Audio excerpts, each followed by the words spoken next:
chocolate chip cookies in order to have that passion. That is what she's willing to suffer for.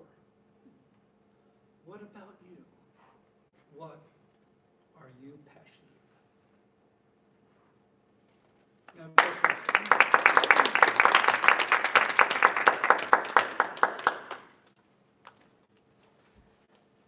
our first speaker today is Reed. Reed is doing his project from Specialty Speeches number 3, Sell a Product, correct? All right, and let's have Tina go over his objectives for the speech.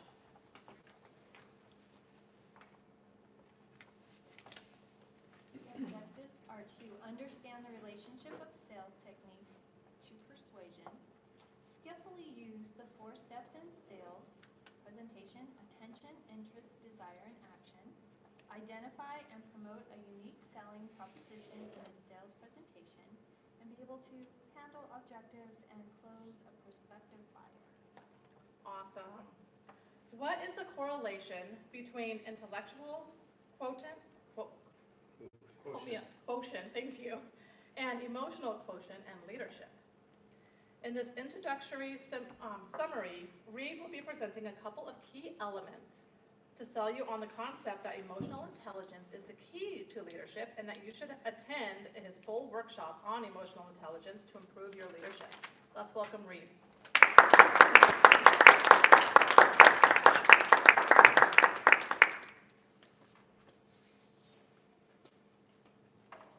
A couple of weeks ago, I had the opportunity to meet with a group and present a workshop.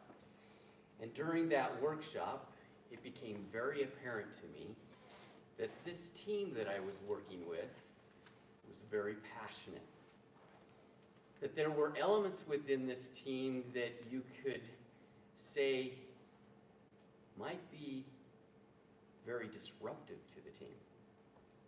As they explained some of their team meetings as becoming quite heated, and some people standing nose to nose and wanting to take this outside, you could really understand that there were some dynamics on this team that made it very challenging for them. Well, I'm here today to share with you something that most of our engineering world doesn't comprehend, and a lot of our business environments, they don't understand as well. And that's something that we call emotional intelligence.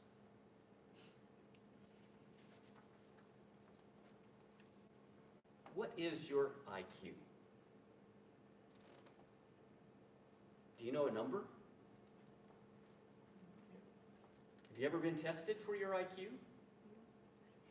How many of you have been hired because of your IQ? Not really? Well, I can tell you in the high-tech world, IQ is one of the most distinguishing elements that a person is hired for. That usually comes in the classification of some type of degree, how much education that person has and how far they have advanced. So in the world of business, IQ is really important. It's a measure of your human intelligence, whatever intelligence means. What is your emotional intelligence quota? And what is emotional intelligence? In 1998, a paper was published in the Harvard Business Review that talked about what is leadership.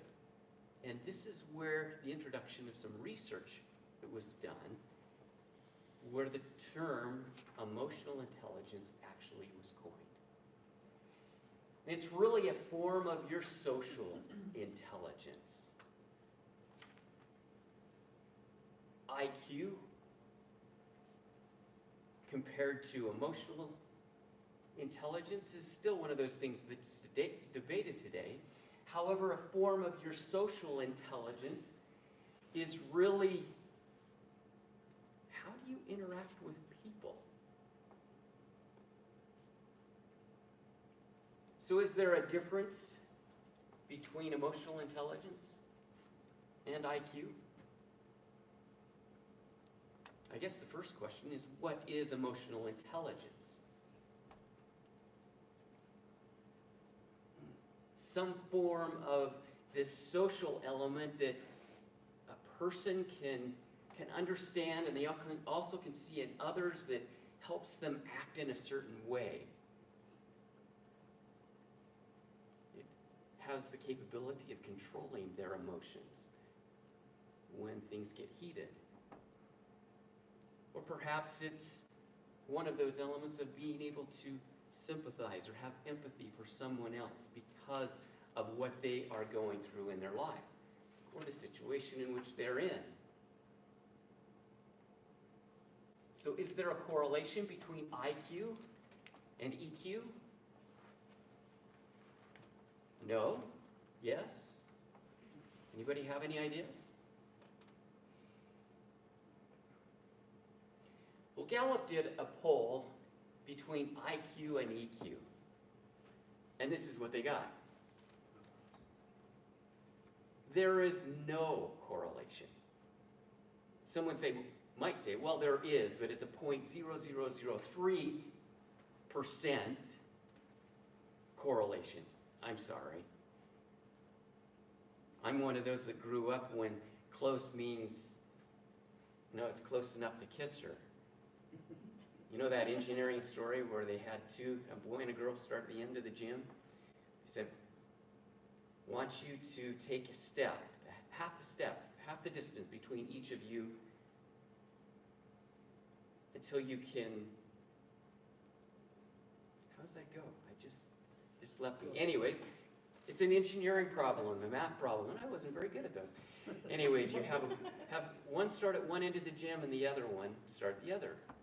And the idea is each time they take a step, they step halfway between each other. And in reality, they shouldn't ever meet. But hey, you get close enough, right? So there was no correlation, but oftentimes what we do in business is we hire based on this IQ. So we start to weed out people, and within organizations, oftentimes, at least in the technical arena, those people are advanced as they show their IQ or their intelligence are part of that increase. They might start down lower in the totem pole and they progress through a technical arena until they get to a point that technically they're kind of at a ceiling. There's nowhere else to go. So what happens is someone thinks, well, they're a great engineer or they're a great technical person, let's put them into a management position. And what happens with that? Disaster. Usually that just turns into a huge mistake and the person flames out or they just crash and burn. They don't know how to handle it. And that's because there's this emotional quotient, this emotional intelligence piece that is used to determine leadership. And is there a correlation? No. That's why you can have someone at the top part of this quadrant, this high IQ, but they don't have that emotional intelligence which allows them to succeed as a leader. This is why you can have someone that doesn't have a degree walk in and be one of the most masterful leaders in an organization that you've ever seen.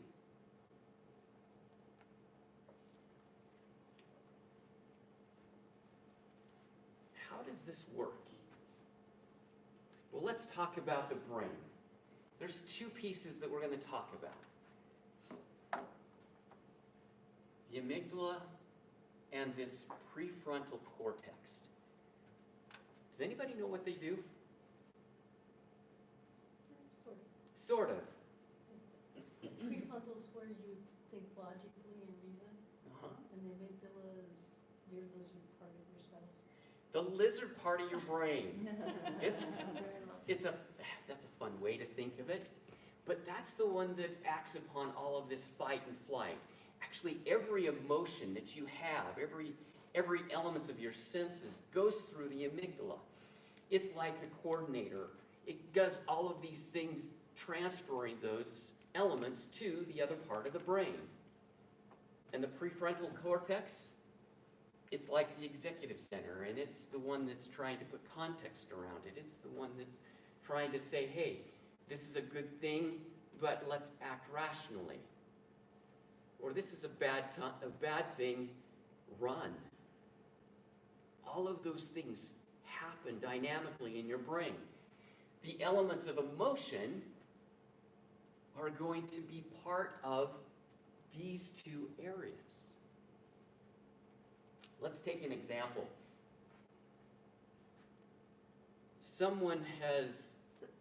Your boss has just come up to you and said, boy, are you gaining weight? First thing you think. Guys might say, man, I should just punch him out. Women, maybe it's like, I'll just slap him. What's wrong with this guy? You never ask a woman that, right? What part of the brain is saying that to you? The amygdala. Yeah, it's the one that's saying, hey, this is a reaction. I should be doing something. But what is the other part of your brain saying? That's not a good idea. This guy's your boss. You shouldn't do that. So that's the prefrontal cortex element of your brain. So here you have those two elements that are actually part of your emotions. This is what helps us create that emotional intelligence. These two parts of your brain are interacting. So I want you to take a piece of paper, and for the next 30 seconds, I want you to write down as many emotions that you've experienced in the last 3 months. Write down as many emotions as you can think of.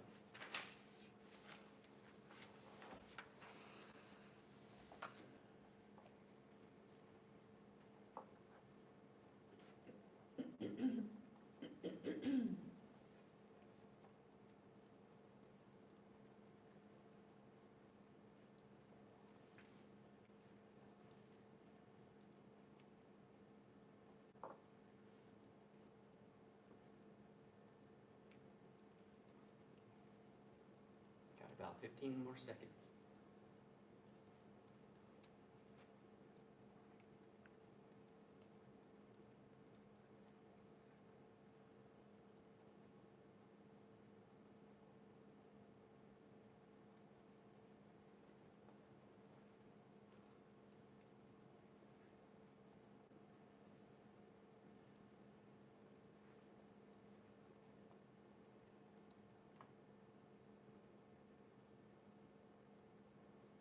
Okay, you ready?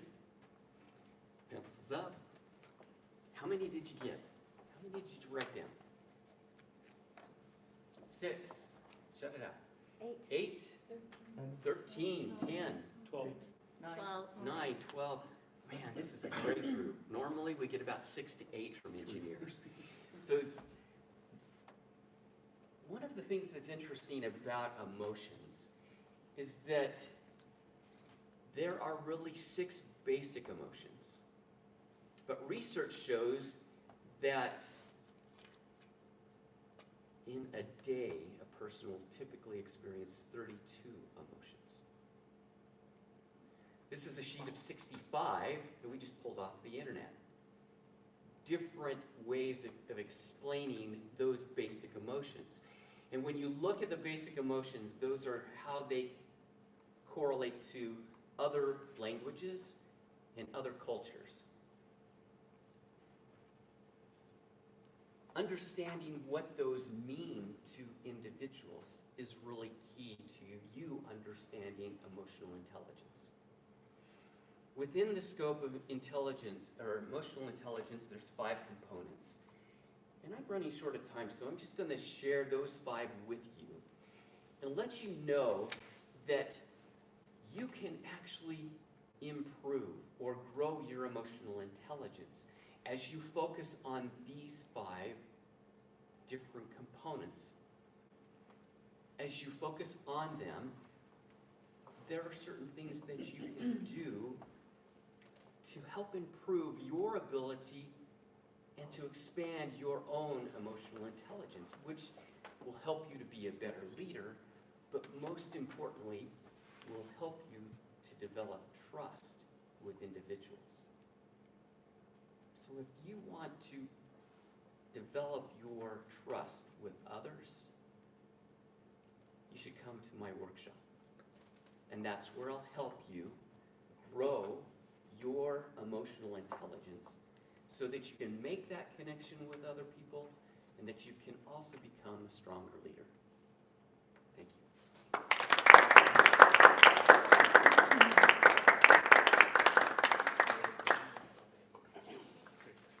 Your whole speech reminded me of the movie Inside Out because it puts the emotional aspect into kid-like terms and where everyone can relate to it very easily.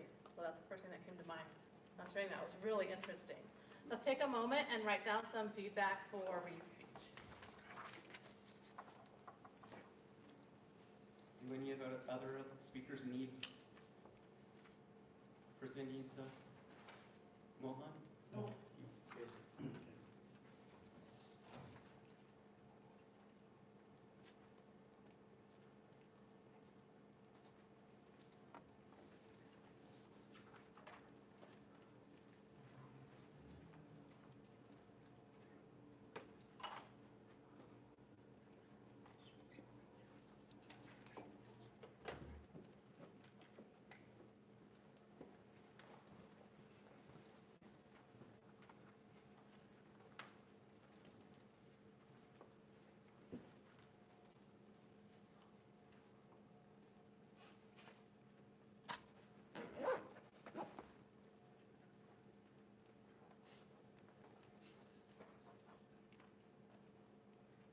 All right. Well, let's welcome Tina up, who will be leading in Reed's coaching session.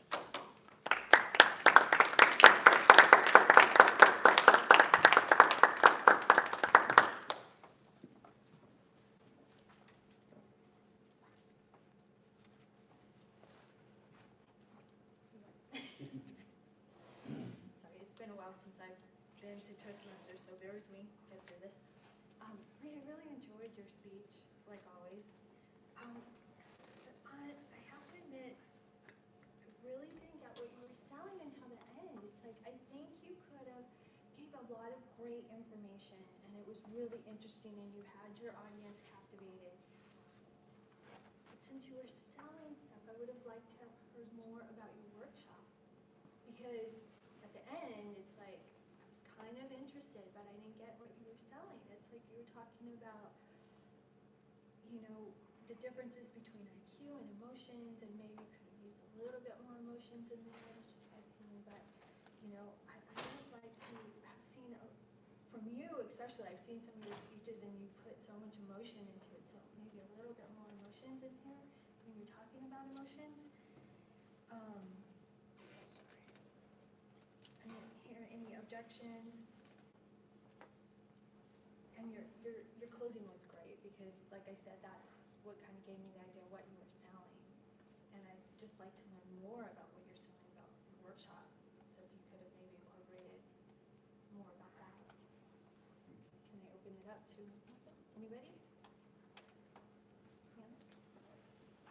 I felt a little curiosity when you were going through your list of emotions, and I felt engaged by writing down the list of emotions.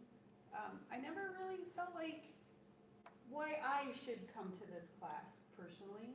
And I thought maybe if you had a story about a person who was really smart and they got promoted to this point, they got put into leadership and they struggled, but they grew their EQ and then they were a big success. Then maybe that I might have been able to relate to that a little more.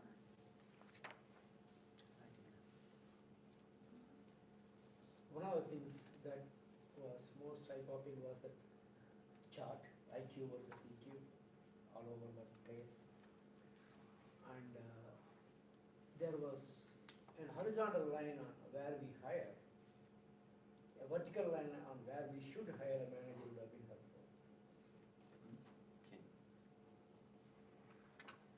I had a little bit of a challenge with the text and the visuals, because I wanted to read them. And I think it would have worked better for me if maybe there was just a keyword. I really get distracted when there's content that I feel I need to read on the slides, because I lose what you're saying.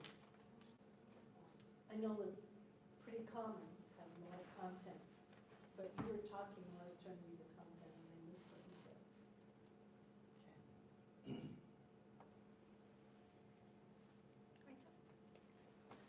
Reed, since the objective is sales, I think you needed to do a little more credibility in the beginning, so positioning you, and then positioning the pain of your audience. So maybe, how many of you have trouble building trust? Or, how many of you want to become a manager? Whatever it is, and then from there, you just kind of bring that back throughout your speech. And tell them straight out, we're gonna cover this, this, and this, and then I'm gonna invite you to see how we can connect or how I can help you further.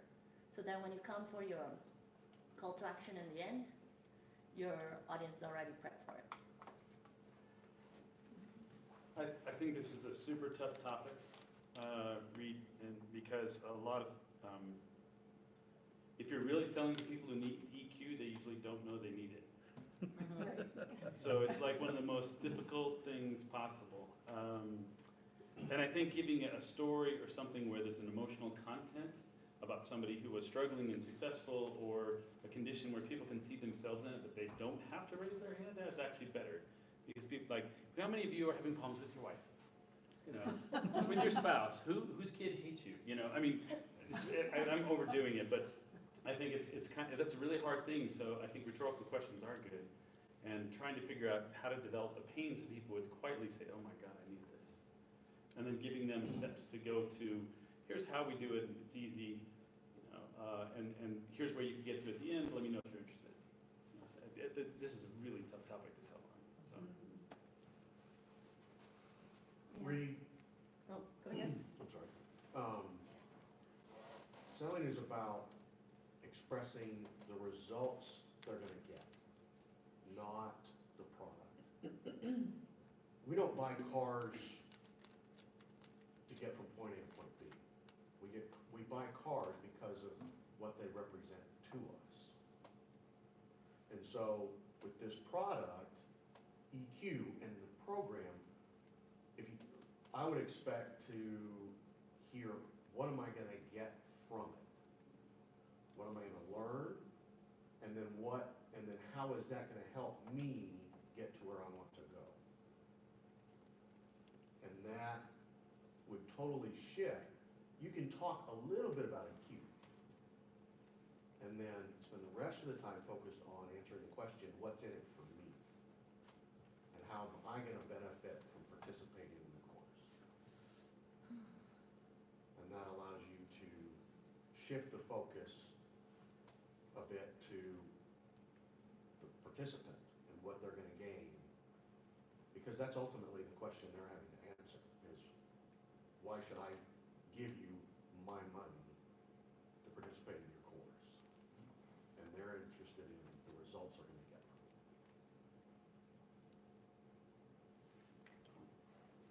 I was thinking you could change your intro to motivate people from the very beginning.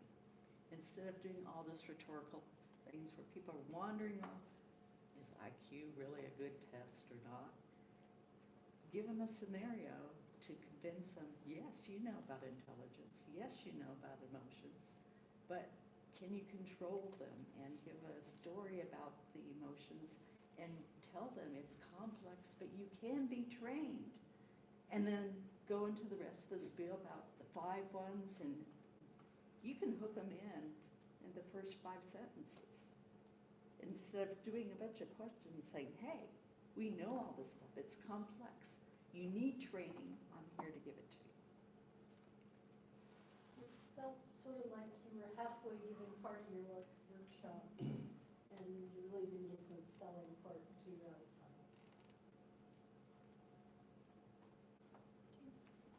final. Listening to this, I really got stuck on, I hear people throw IQ, EQ, and all this. I was still trying to understand what they mean. For me, I would have loved all that information to go into the introduction of the talk, because then I hear come and attend my session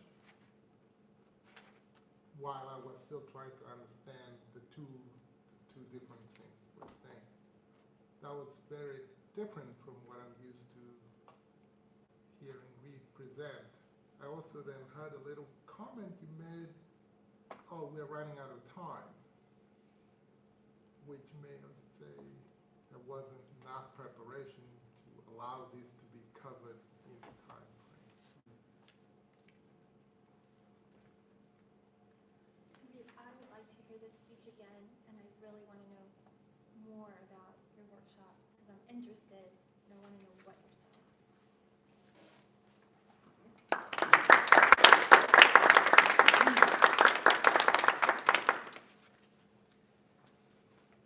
All right, our next speaker is Joe.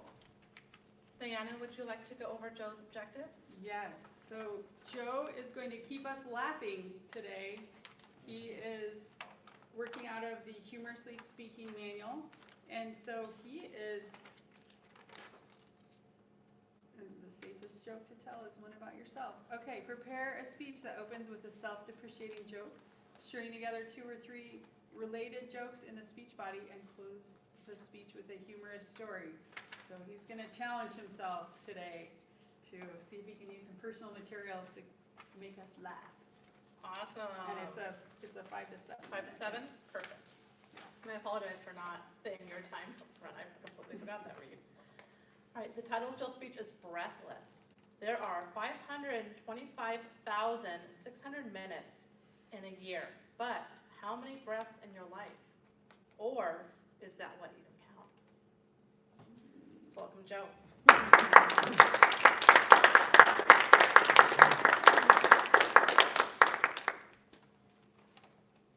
It's not the number of breaths that we take that we should use to measure life, but the moments that leave us breathless. That was my quote to be inspirator today. And that very last moment of breathlessness was when I realized, no, I'm supposed to speak today. I did my goldfish imitation.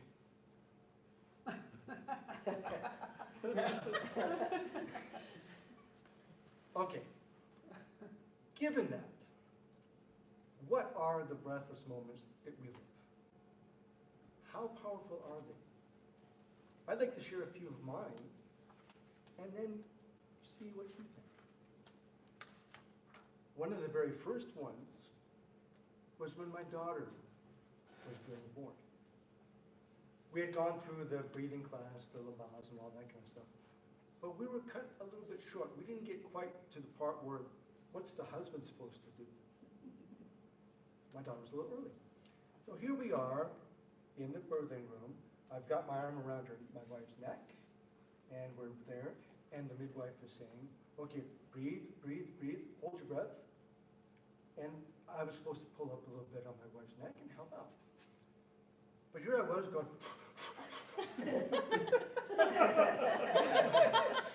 and my wife looked up at me, she said, Joe, breathe.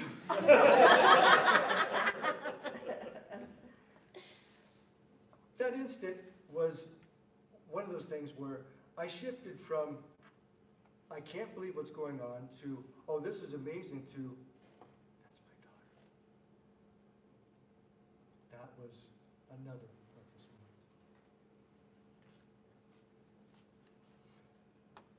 I went on a bike trip one time.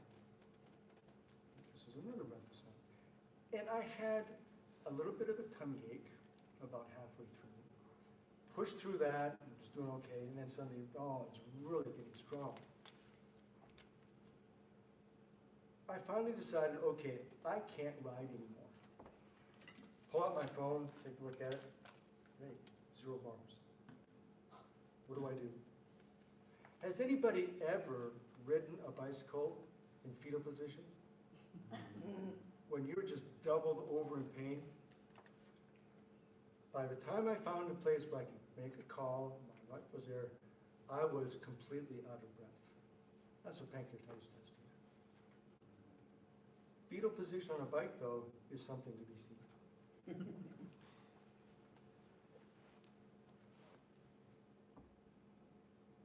A couple of weeks ago, I had a dream, this wonderful vision.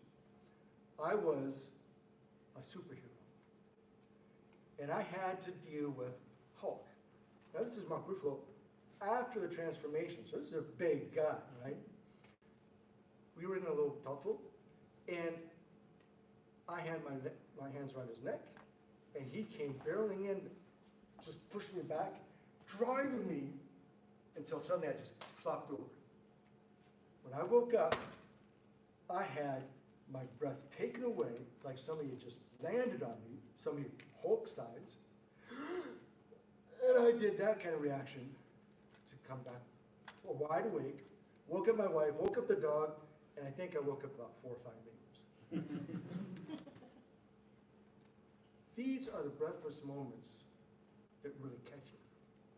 These are the things that really are memorable. Whether it's the challenges, the pain, the astonishment, the absolute awe. I wish for you, not just lots of breaths, plenty of breaths, but lots of breathless moments.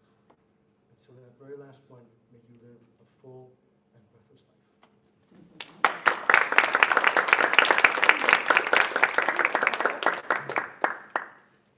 Let's take a moment and write down some comments for Joe.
Let's welcome Diana up to lead in the coaching session for Joe.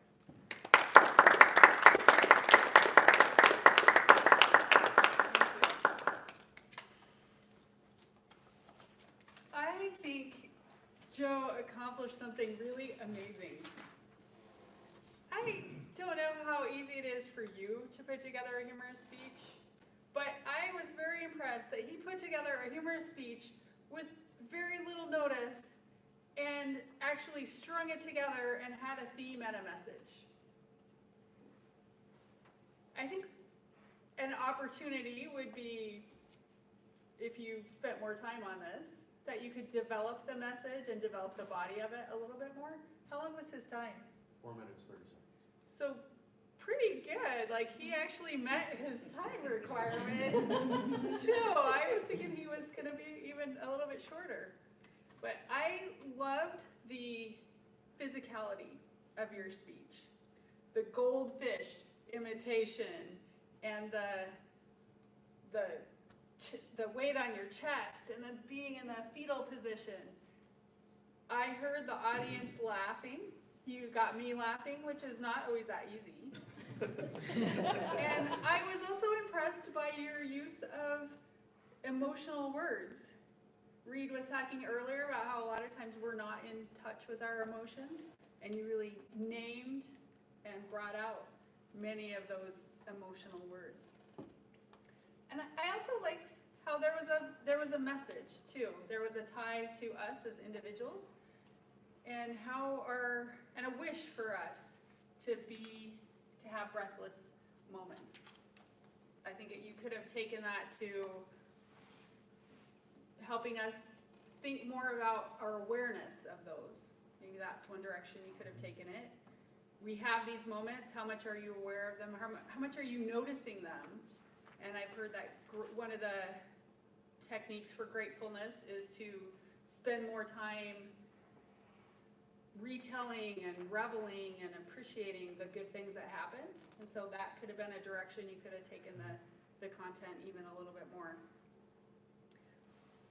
One minor idea about this, the speak to one and look to all.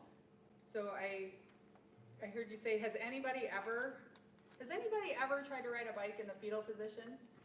The very minor technique is, have you ever, really makes it more personal to your listener. What things did you guys like about Joe's speech today? Alex? Joe, I really liked your interesting twist on breathless. So many times we think of that as being something awesome, but speaking about a dream where you're being crushed and you could not breathe, that was a very interesting twist. I liked how you did that. Linda? The juxtaposition of being actually breathless and not having breath, holding your breath, and the metaphorical breathlessness, I thought was really effective. I mean, you did that all in the delivery room. So you were physically without breath for a few minutes and then you were breathless, and I thought that really worked well in that scenario. The only thing I think that if you continue to develop this speech, maybe smooth out a little bit, is maybe some better transitions. And I'm sure that didn't happen as well as maybe it might have had you known you were giving this speech a week ago. But it was a very enjoyable speech, and I thought you did a good job of leaving us with an idea. And it was kind of an uplifting idea, too. Yeah, Chris? I like the way that you took serious inspiration and had that contrast between the seriousness and then have humor on it. I think in general that's a beautiful way to really do humor, because humor is poking at what really matters frequently in a way that lets us have some breathfulness around it, right? So that was really cool, the way that you took something and then twisted it for us for fun. Yeah. What other great things or suggestions? Rachel? I really like when you said you woke up the neighborhood, even though you didn't yell, like it was there. And for suggestions, I mean, I still think you did an amazing job. I mean, I wouldn't have to be able to put anything funny together that fast. But stage presence is big on humor. So a lot of the humor comes from tone and variety, and then also like movement.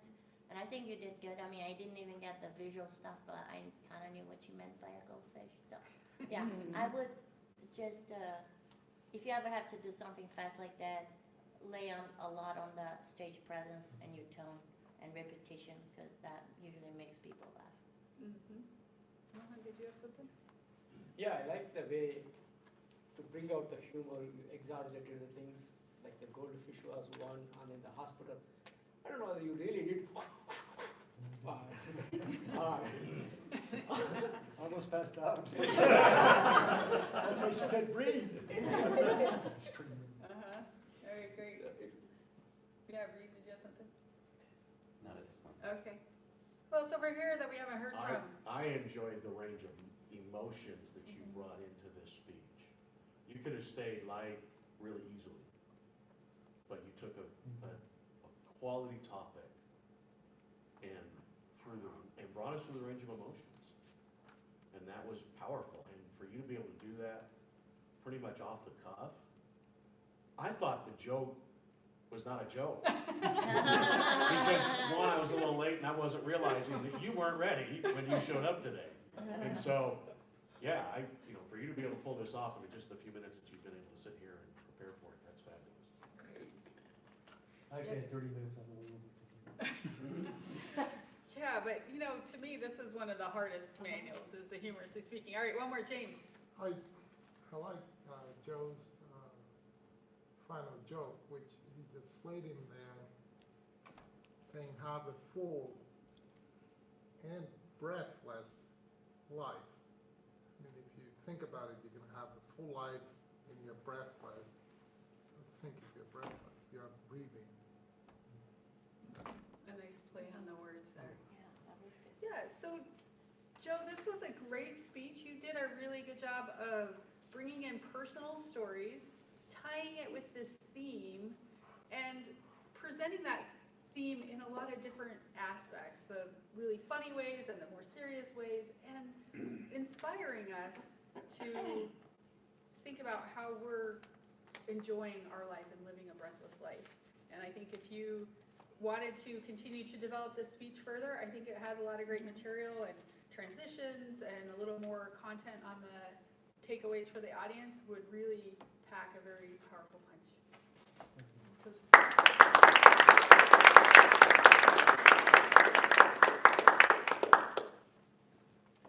Our third speech for today is from Mohan. Chris is his evaluator. Would you like to go over the objectives real quick? Well, I think Mohan is setting his own objectives here, so we're giving him a pass on not having to do a manual speech. He's got 10 to 15 minutes. Perfect. This is different direction. Thank you. Mohan has been with Toastmasters for more than 15 years, and he is at the stage where he is looking inward more than outwards. So it flows right along with the theme of the day. It's been an awesome morning. Let's welcome Mohan.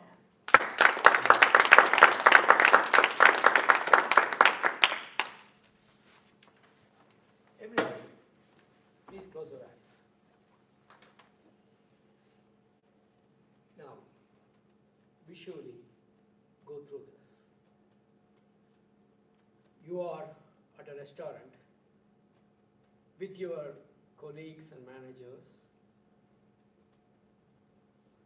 starting your dinner, slowly sipping your appetizer, soup. Something on the left side says something is not okay, and your hand goes to help. Something falls apart, and the right hand tries to help the left hand, and the soup fills the table and slowly drips down. In that situation, observe your emotions. What was it? Are you sad? Fearful? Guilty? Okay, you can open your eyes now. Now that, you keep it, all the emotions in a store. We are going to compare it. So since we are going to compare it, close your eyes again. You are at your home, came back from your work, you are alone, nobody is at home. So you are more relaxed, and you have a bowl of soup on your left hand and the right hand a spoon. The soup drops and it falls on the dining table. It's not broken, but it's spilled. It's dripping all over. What's your emotion? Sad? Fearful? Guilty? Store that. Okay, you can open your eyes now. For how many of you, the first set of emotions are more impactful, more powerful than the second one? Whatever emotions you had in the first one, was it more powerful than the second one? Okay, for me, it was. I would have felt more guilty, more uneasy, more this one in a restaurant with some people. And without anybody, I would have felt okay. About 5 years ago, I went to a 10-day complete silent retreat. No talking, no eye-to-eye contact, no TV, no radio, not even a paper and a pencil. We were together, about 10 of us. Since we don't talk, it's all buffet. The similar thing happened. I spilled the soup. Not even an iota of guilt. Not even a bit. I used to think that thing of feeling guilty or feeling uneasy comes from, oh, I spoiled the occasion. Oh, what others may think about me. Here I am, all the people are around me, and not even a bit of guilt, not even a bit of uneasiness. In fact, I went to the second bowl of soup, came back, sat down, of course I cleaned a little bit, and then I went and informed the caretakers, all the management. I was allowed to speak in a couple of situations where I have a need on the meditation or something like this happens. He said, don't even worry about it, just go. At that moment I decided, I want to be in your position as a volunteer. Since then, I have been looking deep inside myself. This is an area which I never knew it was there. I never knew somebody cannot talk to me, cannot see me eye to eye, and I cannot see eye to eye, change the whole world as though that person doesn't exist, made me to go inside further and further and further. So, the outside exposure has come to an end, or if not, it has become reduced. And that's the first portion. And the second portion is, I have been with the Toastmasters at least for 15 years. And every one of you helped me a lot in that journey. You made me a better person, a better speaker, a better leader, all of those. I have seen Reed since the days he walked into the Toastmasters Club. And you are one of the most improved Toastmaster ever that I have seen. I mean, amount of effort you have put in and amount of help you rendered to others. And every one of you, Linda's few words but powerful words, or Chris's complete attention, all of that helped me to improve a lot. But my direction has changed quite a bit. Just last month I was sitting with a Sistia order head from Pakistan. He said, Mohan, you know I am trained to be silent. Now I have to speak. Of course, there were a lot of things that were communicated to me in silence, more than in the speech. So, considering that, the amount of the things that I received in my direction, it looks like I need to follow in that new direction much more deeply. Because the sounds I hear in the silence are much more deeper than what I hear when something is coming in through my ears or when I say something outside. Even after the things,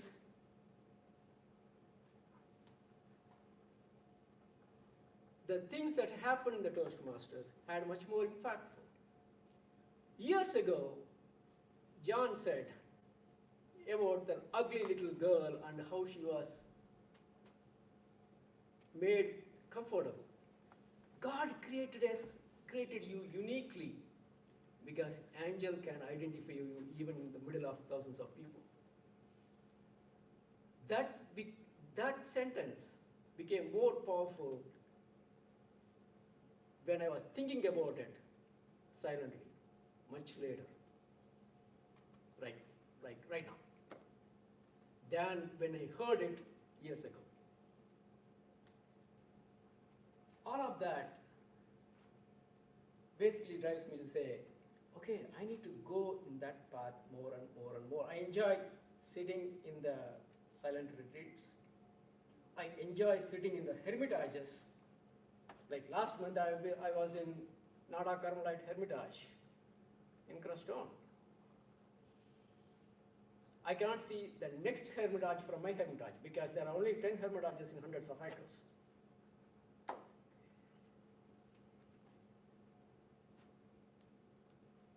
Considering all of that, I think I need to take a break from the Toastmasters for now. And in that I remember amount of help that I received, amount of improvement that I had in those last 15 plus years in the Toastmasters. And thank you everybody for that opportunity and for that help that you rendered. Thank you very much.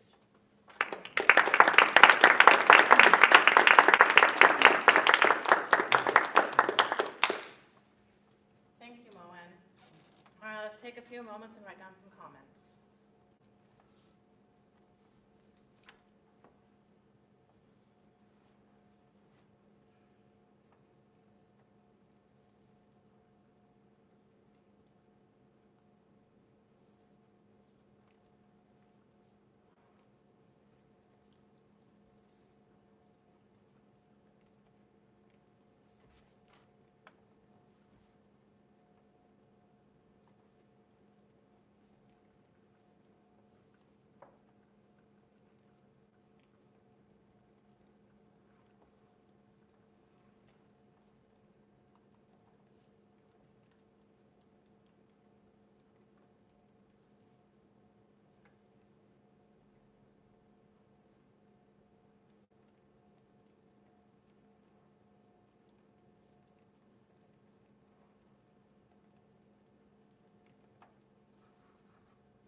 Let's welcome Chris up to lead in the evaluation session.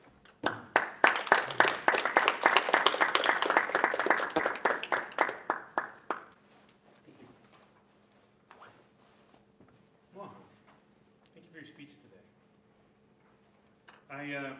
Let's see, there's some topics that I want to cover, and then I definitely want to get everybody else's thoughts as part of the coaching session in support of your continued growth. I really like the way that you are authentic and personal, that you even walked up here and got away from the electron like I'm relying on and really connected with people individually. Even to the point of sharing individual connections around quotes or improvement or energy or attention. Things that we helped provide you while you were here, while you have been here, I guess I'll say. I liked your straightforward structure. It was very easy to follow. Where you were going, what was coming, it wasn't a shock. And I would say I especially liked the stories or the experience at the beginning of saying, here's something that happens, making us really go inside ourselves, as an example of what you're going to and are doing, so that we could both feel that difference and experience what you are feeling as well. So that was cool. I appreciate your courage to be vulnerable and share where you are and where you're going. I think in terms of improvement, I said, hey, friends don't let friends not give manual speeches. It's really more around manual speeches or something to inspire, I think, other people to evolve. So clearly not as critical or vital right now for Mohan, but I think it's something to try to encourage everyone so we don't maybe, instead of going towards something, but fall away from something. And I I'll save a little bit of my comments for the end, because I'd really like to hear what other people, what did you appreciate, enjoy, or like about Mohan Speech today? Mohan, there was a very powerful statement in there that you had.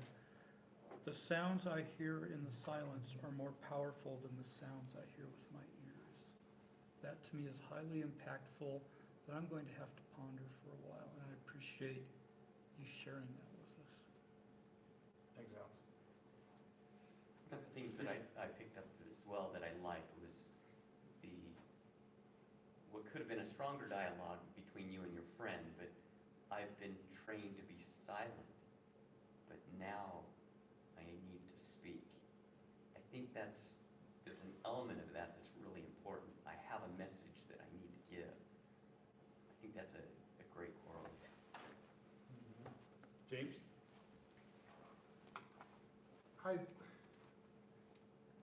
Just hearing the introduction and seeing the body language from Mohan, I felt that there was going to be a message, a call to action, which is unexpected. Sometimes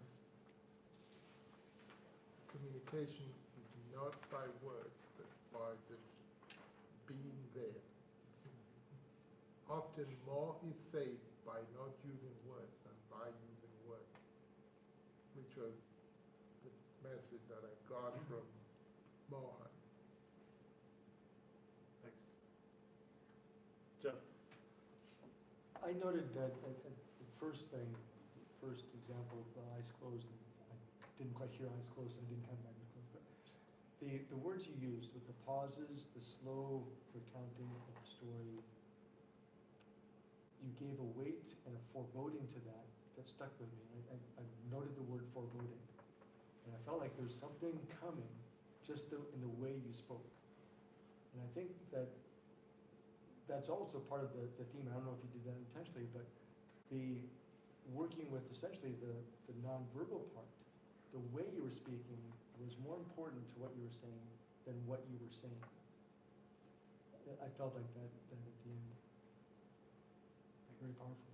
Linda? All the way through, I was trying to look at techniques and figure out how you were capturing our attention so completely. And I'm still not sure what you did to do that, but I felt riveted on your conversation and what you were saying, and I really felt that what you were talking about was really significant, really important. I can't say that I actually grasped the entire scope of what you're explaining you were going through, but it made me really curious, and I really am going to ponder what about the way you were speaking and how you use your voice, how you use your body, captured our attention so powerfully.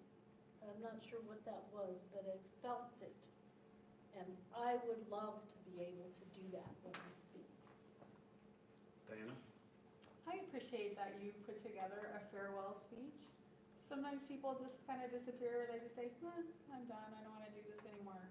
And I really appreciate how you came and shared about how Toastmasters and the people in this club have touched you and the things that you've heard. And also that you explained what's pulling you in a new direction. So sometimes when people leave, there's always a loss when someone leaves. And I think helping us see where you're going to helps us feel really excited and happy for you.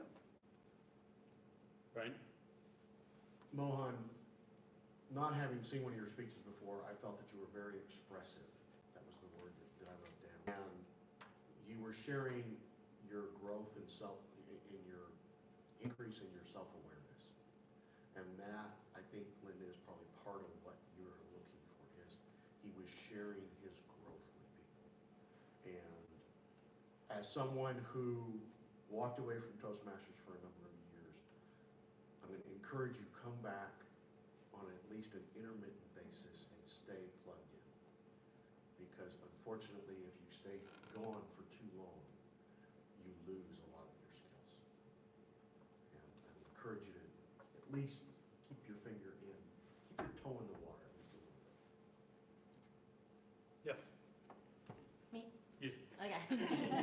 Sure. Well, Mullen, I didn't know you before. I haven't seen your speeches. I was quite impressed with your connection. I mean, for me, it's difficult sometimes to connect with a speaker, and I was right there with you. Very authentic, very true, very here, and I'm a talker, so you made me want to go to silent retreat and know more about it. But and then the other thing is, yeah, I also felt a little sad because I'm new to Toastmasters, so if I felt like the loss. But I thought it was really nice that that you are actually even sharing that, and happy for your growth. But it was very impactful to me, and it also made me realize that even though I talk a lot, I hear a lot that's not said, and I never knew that before. Go ahead, Joe. I'd like to build on what Brian said, encourage you to come back, but from a different angle, and to share with us what you're learning on your path. And I felt we got a glimpse of that. I felt the same way as Linda, that I wasn't quite grasping things, but there was a lot of things that were catching my desire to know more. And so I would like to hear more from you, just as you progress. John, or I'm sorry, go ahead. I thought it was very powerful, and I loved your sequences because the first story set up the second story. Because we had the tension, and then we had the release, and then your descriptions. And when I realized what I think made it so much powerful, she took us on an emotional journey. And because it wasn't just saying your feelings, you were sharing, you were making us feel and taking us on emotional journey with your emotional journey. That combination I thought was extremely powerful, and thank you for sharing that with us. And we'll read and then I'll wrap. Items to help improve this story, because I think it needs to be told over and over again. The experience of going to this retreat. When you say that you go to this retreat and it's silence, make that a huge, huge pause so that people know what the silence is like. But then decorate it with all the other senses that were heightened. The smell of the food, or wherever you were at, what did it smell like, or what did it feel like, and what did you see? Help us understand that experience, and I think that will help tell that story more. So Mohan, I think that I'm speaking for everybody in terms of saying thank you to you. You definitely took us on an emotional journey. Your presence and your realness was something that was really felt and appreciated by everybody. And there's definitely an invitation to come back and share, not as an obligatory, but as a welcoming kind of connection. I also want to sort of build off what Diana said and say, Toastmasters is a place where we can start things, we can struggle, we can evolve, we can take things that are imperfect and get help. And then we can leave. So knowing where you're going helps. We're standing at the side of the dock, you're up on the ship, we're waving, you're waving, we know you're going someplace, maybe you'll be back, but we want to send you well on your journey. So thank you for giving us that opportunity to support you.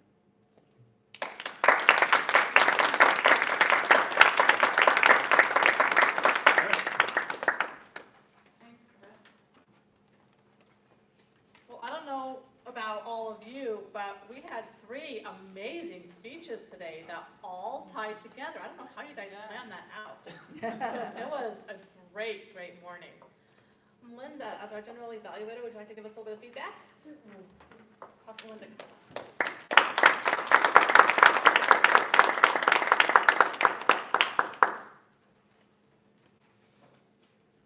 Wow. So much information, so much of an emotional roller coaster from some of the speeches, from humor to pensiveness, thoughtfulness. I really felt like this was an example of what Toastmasters is all about. It opens up things in us maybe that we hadn't thought about for a while. So I found the meeting enjoyable, but also triggering some ideas about some work I need to do in my own journey. So I thought that was very powerful. One of the things I really appreciated about the meeting was Joe's introduction. And this is kind of one of my things that I really think that oftentimes in Toastmasters, maybe we don't take advantage of as well as we could. But his introduction set up his speech perfectly for me. It got me ready to hear him. And for me, that's what an introduction is supposed to do. And oftentimes, we don't take full advantage of the power of that introduction. So I think Joe's introduction exemplified that perfectly. I thought we had a really good round robin. People were very authentic in sharing their opinions, providing helpful support. And I think that's another thing that is unique about peak performance.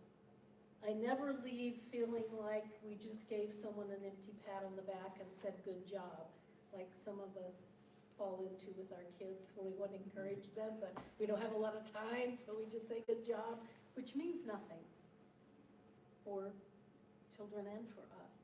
So I appreciate the thoughtfulness of people's feedback, the support of what they were achieving, and the meaningful suggestions for improvement. So I think that coming to peak performance is some of the best experiences I have during the month. Even though when I wake up on Saturday morning, there are a lot of times that I think, I have so many other things I need to get done. They really need to go. And I'm always grateful that I did.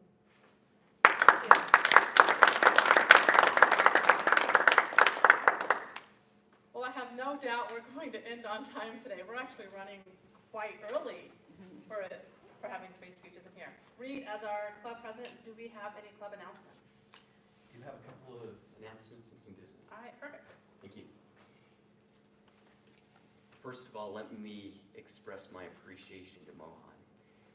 Mohan was one of the members of HP Rise and Shine Toastmasters when I joined. That was about 10 years ago.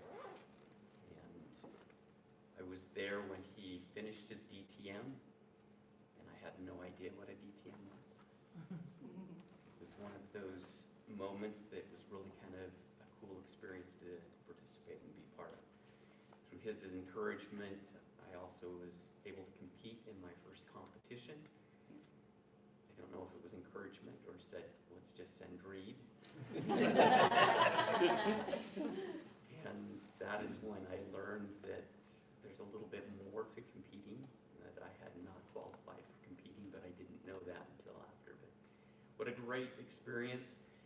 I can go on and tell you that Mohan was also the first person that introduced me to the youth leadership program. He's the one that he mentored me in my experience with that. He also introduced me to the Robert's Rules of Order by having me participate in parliamentary educational class. I tell you, he's done some great things, and I've been able to ride on those coattails a lot. So thank you very much. I think it's all I can do is say thank you and applaud again.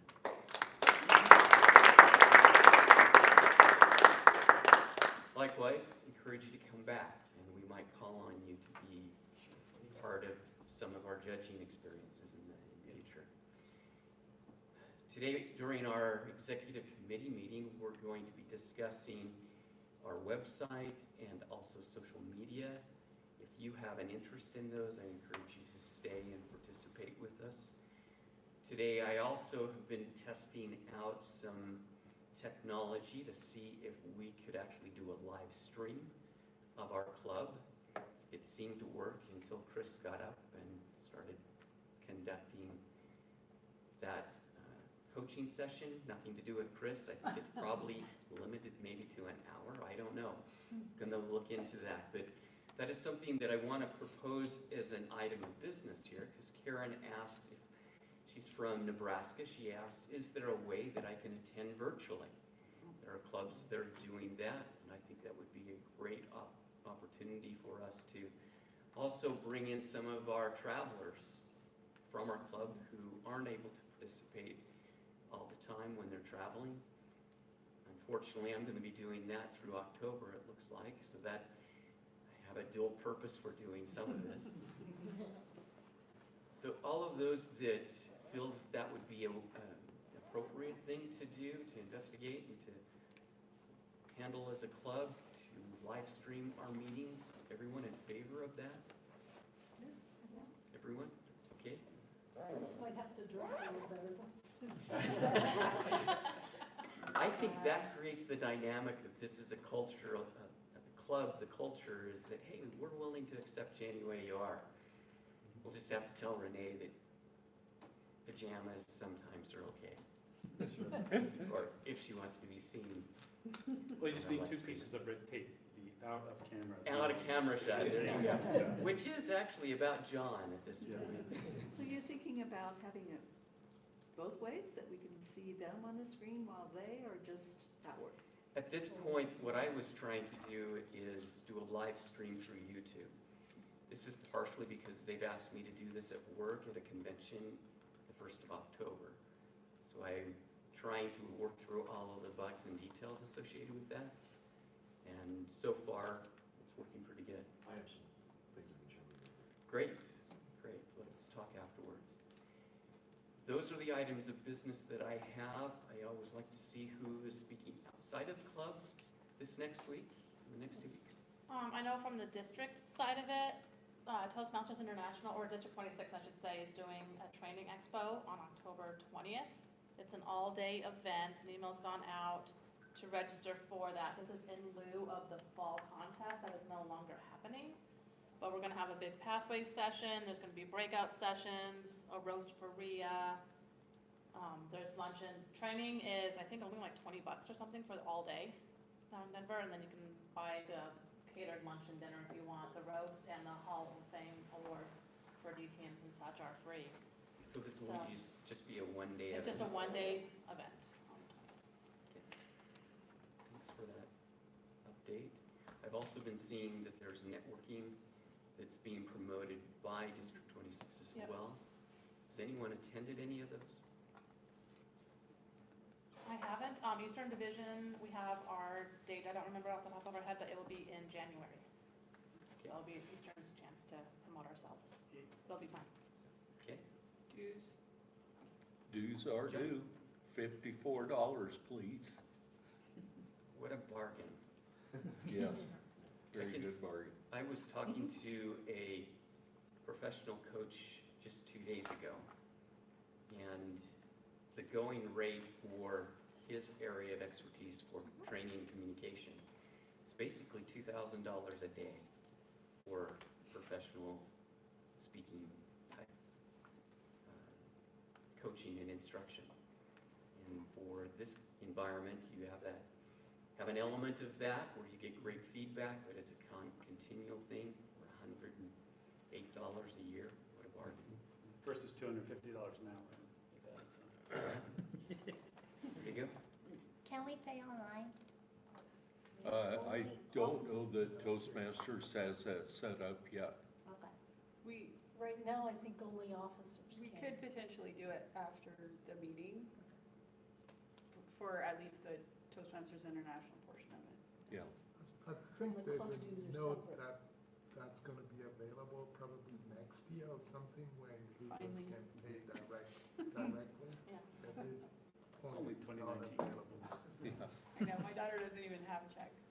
Yeah, I confess I don't have checks. So I can tell you that the Rise and Shine Toastmaster Club, we asked about Venmo, and if there was a way that we could Venmo to the Rise and Shine Toastmasters account.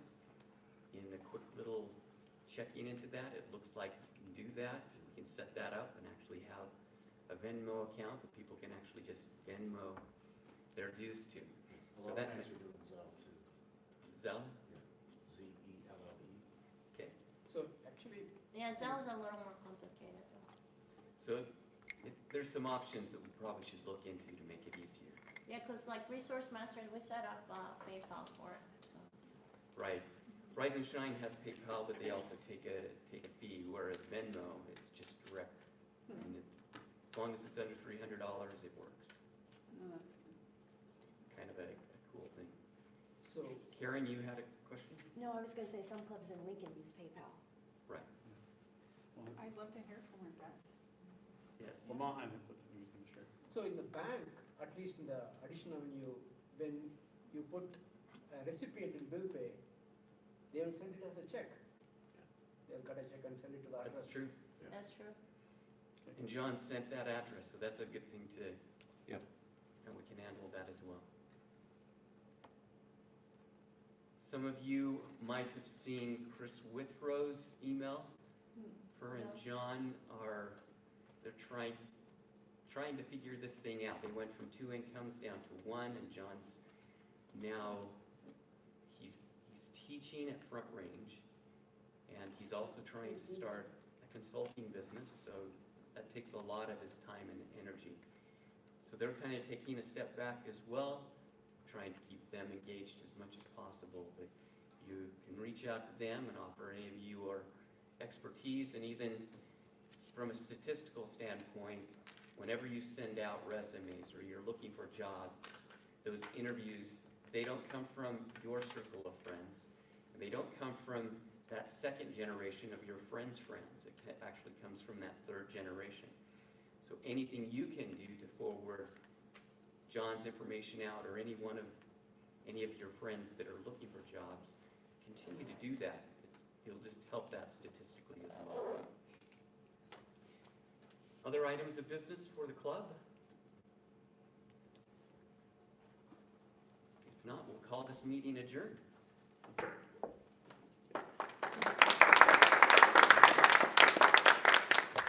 You need feedback from our guests? Oh, why not? Karen? I love that this club has more in their evaluations. The club I belong to is a club sponsored by the Nebraska Department of Transportation. About a third of the members are employees of the state, and 2/3 are members outside of the working there. But we're over a lunch hour. It's very hard to get other people to come in to join. And we focus mainly on the competent communicator type evaluations, focusing on gestures, voice, movement on stage. I like the way this club goes beyond that and gets to how did the idea of the speech come across, did it engage them? Maybe there's, the competent communicator does those basic skills. There needs to be a book that teaches the skills like this, I guess, to be. Once we get to the advanced, maybe. I think that's why the Advanced Club, it has that experience from people participating and also serving in district levels, at those higher levels within the district, as well as competing. Well, thank you for letting me come in. My daughter You're lives in welcome. Fort Collins, so when I come to visit her, I might try to dovetail it on the day that you meet. That's what I've done the last 2 times. Sounds great. Always happy to have you. Thanks. Just to let everybody know, my wife Dana has her second book out now called The Power of Kindness. I saw that. That's awesome. And she is having pretty good sales out of it. That's great. Is that your daughter? No, this is her My wife. wife. Oh, you're what? Nice. Dana used to be a member of the club, and she is a busy and going woman. That's all I can say. Hey, I like her already then. And she's, is it John Maxwell? Coach? Both of us are John Maxwell Maxwell trained. Oh, really? Cool. Yeah. Trained. I know that she's got connections in Toastmasters all over. All over the world. Yeah. She actually was just the main author and editor for this book, and she got a number of her friends from around the world to write their stories on kindness. And so she became the editor-in-chief as well as having some articles in the book. And it is available on Amazon. So that's a great way to do it as well, because now instead of just having one person promoting, you have any of those that might have been participating authors to do it.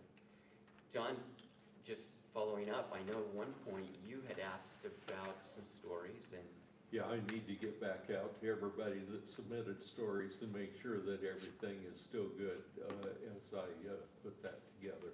yeah, let's update the club on that. That was sounds like a similar, Yeah, it was Similar about, I had stories about passion. passion. Great. Where are we gonna have our officer meeting? We're gonna have it here? Let's go ahead and hold it in here and just take a few minutes to break and thank you for all for coming. Sounds good. I'm doing good. So I finished my first one. We have to send me one also, James talked to me For, about it. As long as I know they're coming out, $790, and I think I've got 6 or 7, so I've got enough in there where I can read these people. Yeah. It's about 6 months.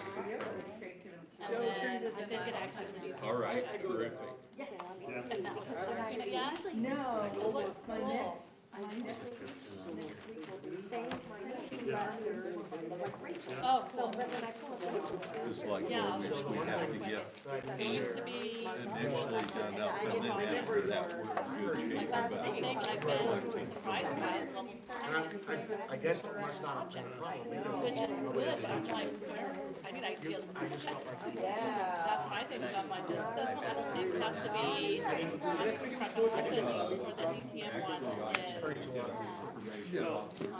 has to be related to projects. So I'm like, I don't know what it is. I wonder if there's a little bit of, But it's I don't know, it's just, Yeah. it was something that I wrote So down. it's, figuring out, am I gonna do something for work, am I gonna do something that completely opposite? You know, it's very possible my ears are plugged because Yeah, I'm having that's some what sinus it is. challenges too, but, yeah, exactly. But if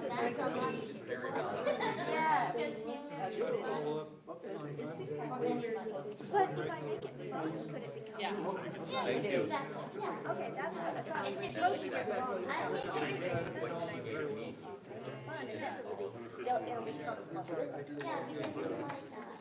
No, that's exactly it. This is not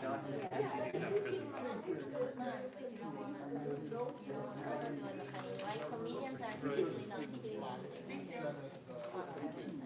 Okay. I mean, at least that's how I separate funny. It's a constant churn. There you are. Thank you, yes, thank you. I actually met with that person also. I think we met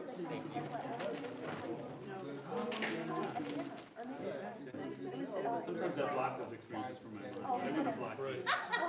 It is. I might have looked different. So I'm having a hard time getting it connected. It says I'm connected, but it's not. Oh, you did. Maybe it is. Thank you. Well, maybe. All right. So don't we get,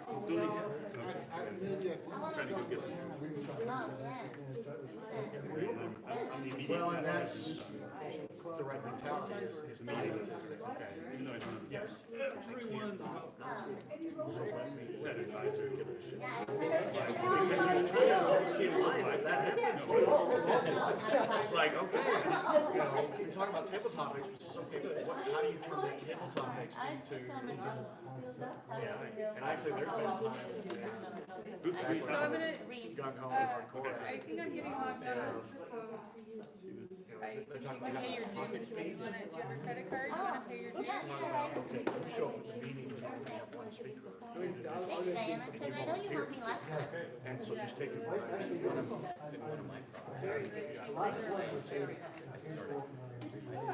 so sorry. I'm so sorry. I put it like in the chair and I'm like, I'm sorry. Okay, so, submit payment. You're so good at it. What would I do? So yeah, so that is the project. Like, regardless of my problem. So, here we go, add to cart. No, that's actually, very similar to the. I challenge this. Oh, Yeah, the project checklist. but yeah, that's. Yeah, Sergio said he's coming again. It does. We get a lot of That's great. the League of America's contract. There's a lot High of level performance is applied to they felt like. Yeah, go next. Yeah, and it has the 360, which is performance. The 360 for me was one of the hardest things to do, to get the industry small. Yeah. Yeah, So you they membership don't wanna. fee peanuts? That makes sense. Do you have a commit, you do have committee? What you, and that's when. And I'm meet with them 5 times. That's what I'm guessing. I haven't gotten. Yeah. Yeah. See, I'm getting all my information wrong, Diane. How long did you guys say that? Start, start the contest. Was it vacation and It's documentation. So much more. Because you stop thinking about it, you have to come up with. Yeah, this one's gonna be interesting. I just can't think of ideas. I'm gonna have to do, so I'm like, 'cause I have the Yeah, so it's like, HPO for okay. creative planning, and I have you go- several things at the project, I'm like, I Yeah. don't have ideas. I know, well, I say that because But I if you have, go through, I was you know, thinking, okay. I love time, it's like, what am I I'm like, doing? well, when I did for my HPL, for my DTM, I did coordinating the speech contest. But I'm like, we only have one speech contest, I've already coordinated, 4 or 5 of them, so I'm gonna have my area director do that this year. I'm like, well, there goes that idea. And I'm like, okay, so what other district events do I have? I'm like, well, I don't have anything, so all my area directors are gonna be doing that stuff. I'm like, I know, but it's coming up with that We idea. had. Yeah. Time with it. No, I love that, I'll share with you, you should share your. Can we do a joint She one? went and made it, Interesting idea. and then Where she we came both back. get, so every other one we come together. Because it'd be, yeah, it's brainstorm. Because it'd be easier for them to have it. She actually.